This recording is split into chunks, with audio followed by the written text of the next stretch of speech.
Guys, welcome to another ChronoLogic webinar. Hope you guys are having a great night. So, welcome to this week's live stream. And can you type something in the chat to let me know if you can hear me?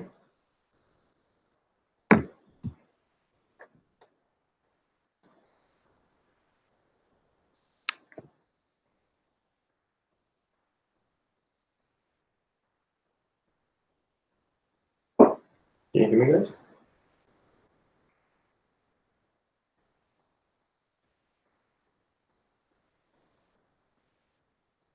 Okay, guys, I hope you can hear me, so let's get started. So, this week's topic is scheduling on MyEtherWallet, and this is a small development update on what we've been up to lately with the Ethereum One Block and the MyEtherWallet integration. So, welcome. My name is Joseph Bagaric. I'm from the company ChronoLogic. I'm a developer, and today I'll be giving you an update on our attempt to provide MyEtherWallet with scheduling capabilities. So stay tuned.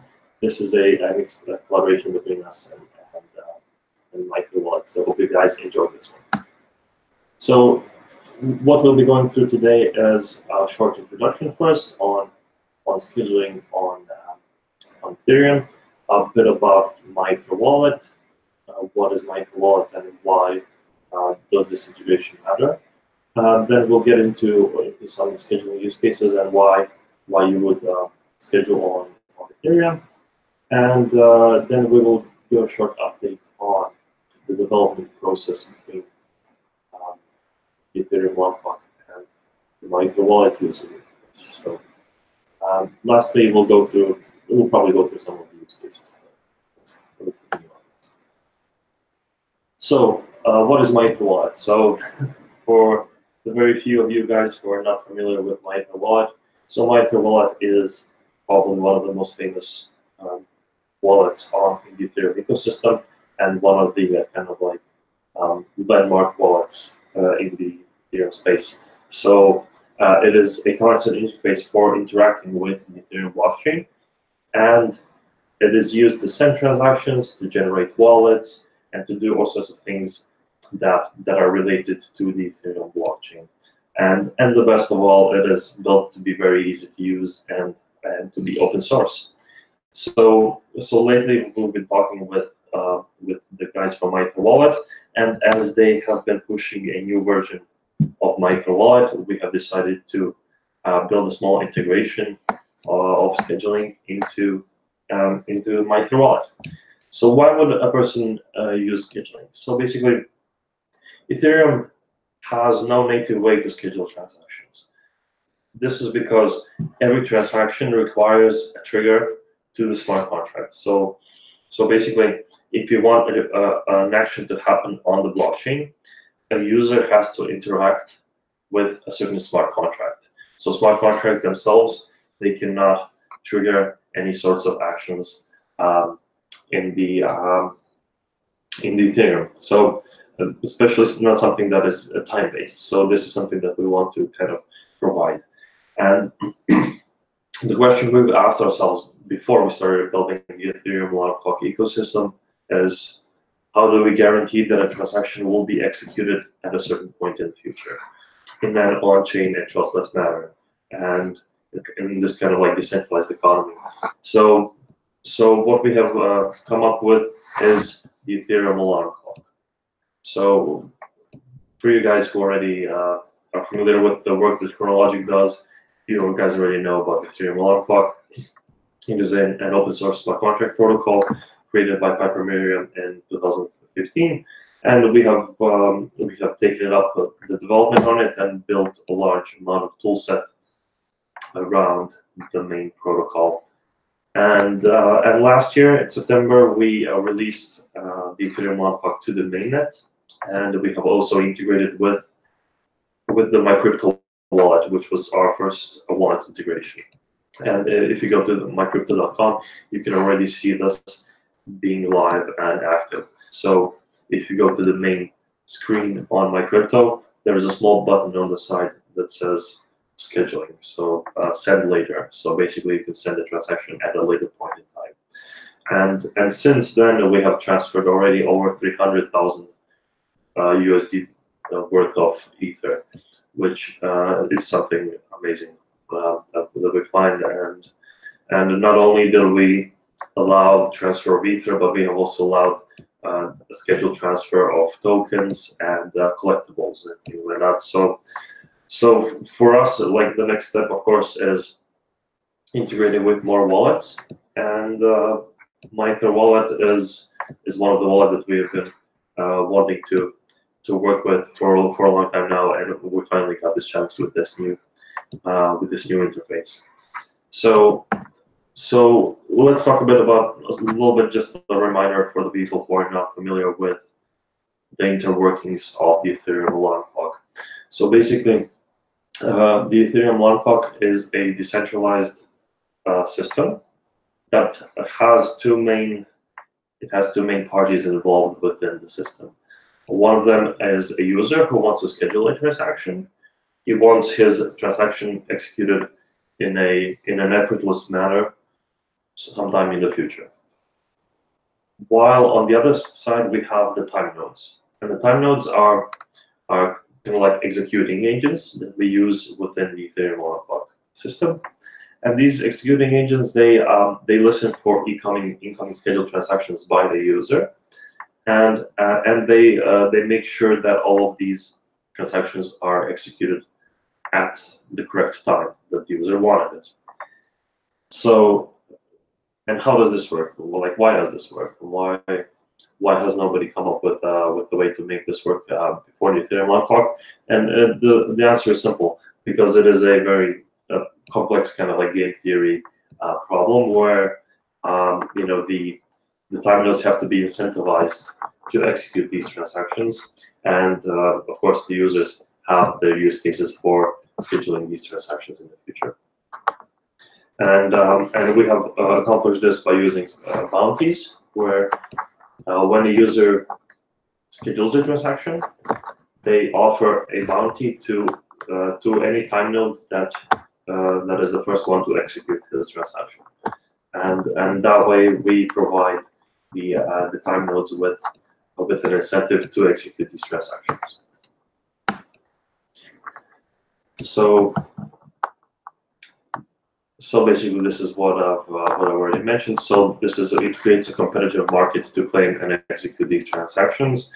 So the time nodes can also claim transactions. They can say, okay, I want to be the one who will execute this transaction when the time comes, and they do this by providing a small deposit. And in that way, we guarantee our users that all of their transactions will be indeed scheduled, and that nothing will go wrong in this whole system. So running a time node is open to any party. So anyone can run a time node. Anyone can be a part of this centralized system, and of course, anyone can schedule a transaction. And what our goal at ChronoLogic here is that we want to bring scheduling closer to the people. We want to make it easier for people to schedule these kinds of transactions, and we do this by, of course, building some of our own tools and integrating with other wallets. So connecting these wallets to our smart contracts and making sure that every one of those work. And so far, we have had an integration with MyCrypto wallet, and now we have the new MyEtherWallet integration upcoming. So let me tell you a little bit about the progress of the integration. So the integration is happening with the new interface on MyEtherWallet, and this new interface provides a specific section within the application, which is called the dApps. And here, within this section, MyEtherWallet provides third-party dApps to be integrated within the wallet. So what we have, after discussions with the guys from MyEtherWallet, we have come to the conclusion that we will provide our schedule and transaction service as a part of one of the dApps here within the MyEtherWallet. So So, and then a couple of weeks back, we started with the integration process, and this is getting really stable, but it is still currently a work in progress. So basically, what have we done so far? So on the right-hand side, you can see the interface as it looks at this point. So basically, you have a schedule a transaction view where you can input the amount of Ether that you want to send, the address that you want to send it to, and then you provide the date and time and the time zone as well. Once you provide all of this, the last step that you have to do is you have to provide a time bounty. So this time bounty is the bounty that I've mentioned before, which is given to the time nodes in exchange for execution.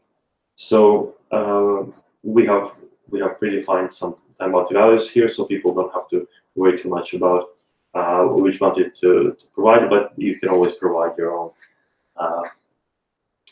amount of bounty. So we have already, so basic scheduling we already have enabled. We have also enabled token transfers. So besides sending Ether, you can also send ERC20 tokens. And we have also, so the last step that we have within this integration progress are the bug fixes and slight improvements. So once we have all of this ready, then we can really merge our changes into the MyEtherWallet repository. So I would like to show you maybe like a small demo on how this will look. So keep in mind that this is still pre-production, so it is still not stable, but it will give you a good idea on what you can expect. And we will also post in the chat box. We will also post a link to the pull request, which is open towards the MyEtherWallet repository. And there you can see all the changes and you can follow all the progress that is being made on this integration. So let's get into the demo.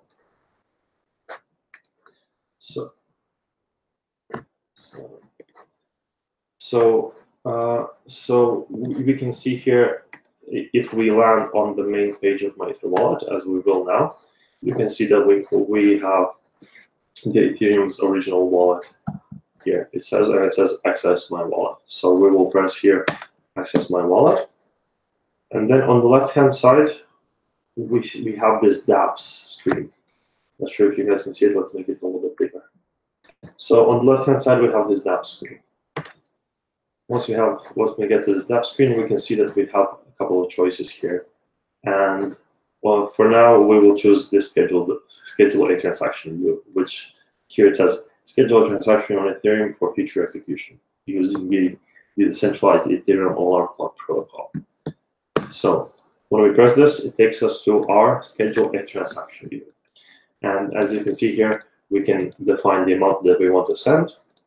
Let's say we want to send, we can also select the type of currency we want to send. In this case, it defaults to Ether. But let's switch it up a little bit. Let's select the DAI stablecoin.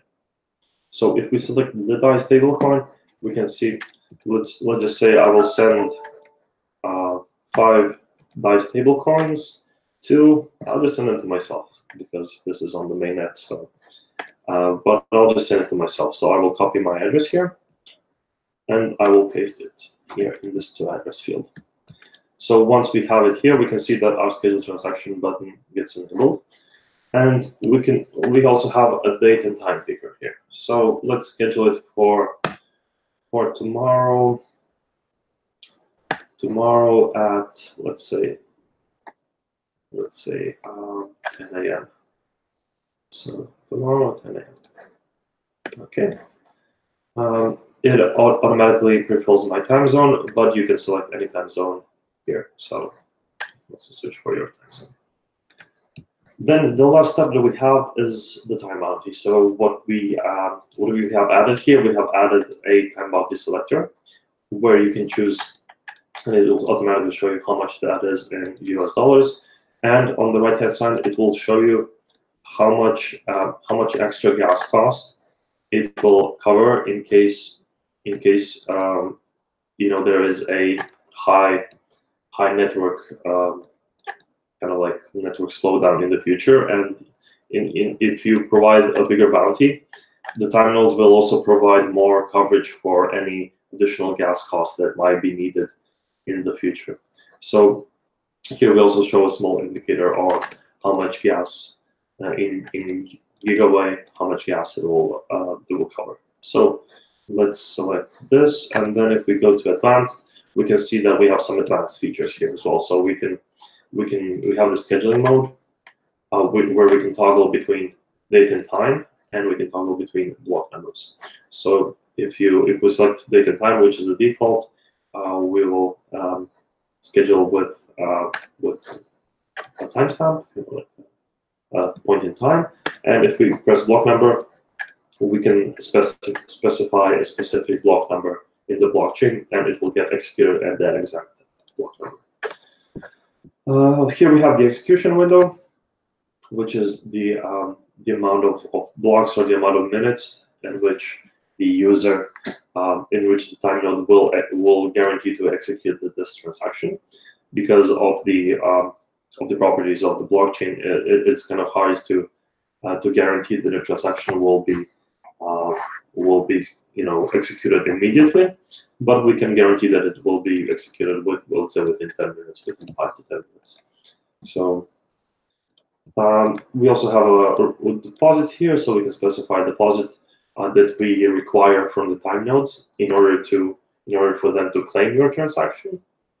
And then we can also specify the gas price and the gas limit that will be used in the future transaction. So once we have all of this set, let's toggle this out, and we press schedule transaction. It will open up a pop-up on our wallet, which in my case it is the MetaMask wallet, and we just confirm this transaction. Once we confirm it, it will say, okay, success, the transaction has been sent. And here we have a small pop-up on the bottom side where it says that your transaction has been scheduled with this specific transaction hash. And if you press this, it will send you to our Chronos app on app.chronologic.network, and it will immediately forward us to this transaction details. So this is all the details about your scheduled transaction. And as we can see here, the status is scheduled. So yay, we have scheduled our first transaction on MyEtherWallet. And we can see that we have also we have the value of 5 DAI here, which is what we specified, and that is it. That is it. It is being sent to, back to me. So this is my address, and the last step that we have to do, which is only if we were transferring Ether, this would be the final step. But in case of token transfers, we have this warning on top, and it says this transaction schedules a token transfer. A minimum allowance of 5 DAI tokens is required to be approved. So what we have to do, we have to approve the transfer of these tokens. So we can do this straight here in our Chronos app, and we can press confirm. It says approve 5 DAI. Okay.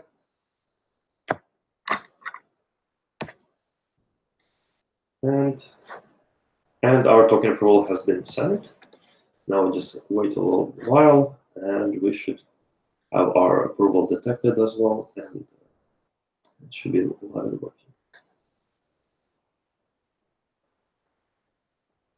So if you have any doubts on your scheduled transaction, or if you want to check the current state of your scheduled transaction, you can always save this link somewhere in your browser, and you can always refer back to it, and you can check if your scheduled transaction has indeed been executed or approved or claimed. So yeah, and and here on the bottom side you can also cancel your transaction in case you don't want it executed anymore. And as we can see, the warning is gone. It says approval status is approved. So our token transfer has been approved, and now our part is done. Now we just wait till tomorrow at 10 a.m. and we will get our token transfer. So that is a kind of a short demo of what this what this DApp in MyEtherWallet it does and how it actually works. It is still a bit rough on the edges, so it needs a little bit of polishing. But once it's polished, and we hope to get it merged very soon, and to work with MyEtherWallet guys to get it merged as soon as possible. So as we've mentioned, we also have a counterpart to our schedulers. So we have our time nodes. So the time nodes are the executing agents. So if you want to earn bounties by executing transactions for other people, you can check out ethereumlaunchpad.com, and you have the link here, and you can download the latest time node software, and you can run your own time node today. So hope to see you guys on the other side. We will leave some room for questions. So if you guys have any questions, just leave it in the question box, and I can go through them.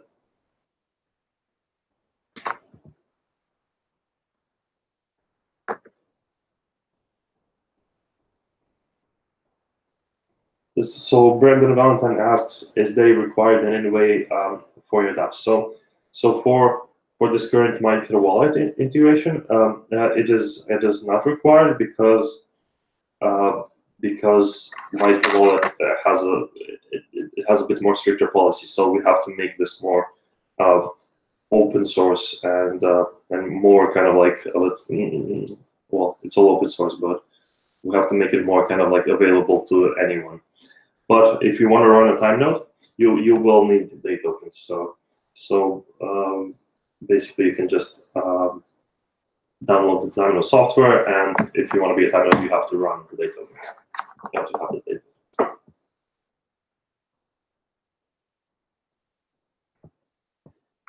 If we have any more questions, we can go through them as well.